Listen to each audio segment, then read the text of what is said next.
வழக்கமா ரெய்டு நடத்துறதுனால தலைப்பு செய்திகள் இடம்பெறக்கூடிய சிபிஐ கடந்த சில மாதங்களா வேறு சில காரணங்களுக்காக தலைப்பு செய்திகள் இடம்பெற ஆரம்பிச்சது. இதோடைய பின்னணி கறிக்கடை ஊழல் இருந்து தொடங்குது. அது என்ன விரிவா பார்க்கலாம் இந்த தொகுப்புல.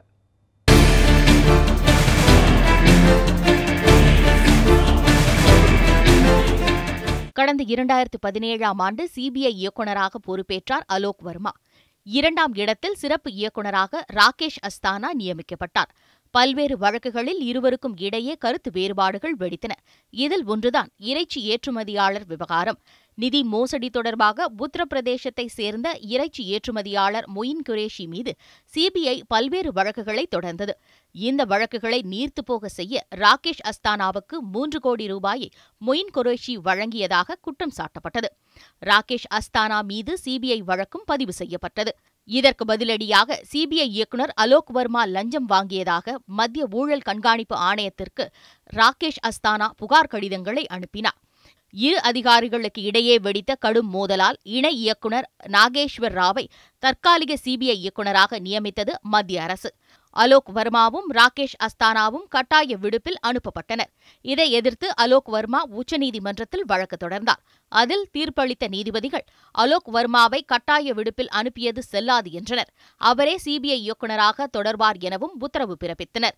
ஆனால் அதிகார சர்ச்சை தொடர்பாக புகார் நிலுவையில் இருப்பதால் அலோக் வர்மா முக்கிய முடிவுகள் எதையும் எடுக்கக்கூடாது என்று கூறிய நீதிபதிகள் அவர் மீதான புகாரை பிரதமர் தலைமையிலான குழு விசாரித்து முடிவெடுக்கும் வரை இதே நிலை தொடர வேண்டும் எனவும் கூறினர்.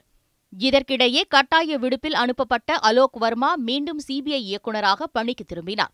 உடனே அதிகாரத்தை கையில் எடுத்த அலோக் வர்மா சிபிஐயின் இடைக்கால இயக்குநர் நாகேஸ்வர ராவ் பிறப்பித்திருந்த சில உத்தரவுகளை ரத்து செய்தார்.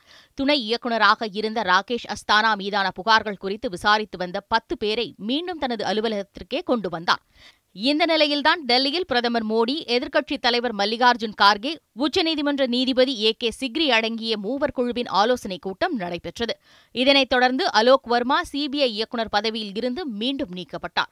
மேலும் மத்திய ஊழல் தடுப்பு ஆணையம் அலோக் வர்மா மீது அடுக்கடுக்கான குற்றச்சாட்டுகளை சுமத்தியுள்ளது. ரஃபேல் விசாரணைக்கு பயந்தே பிரதமர் மோடி சிபிஐ இயக்குநர் பொறுப்பில் இருந்த அலோக் வர்மாவை நீக்கியுள்ளதாகவும் எதிர்க்கட்சிகள் சரமாரியாக குற்றச்சாட்டும் வைக்கின்றன.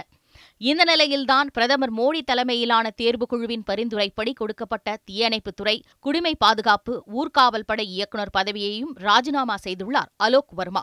எனவே மீண்டும் விவகாரம் விஸ்வரூபம் எடுத்துள்ளது. செய்திப்பிரிவு நியூஸ் 7 தமிழ்.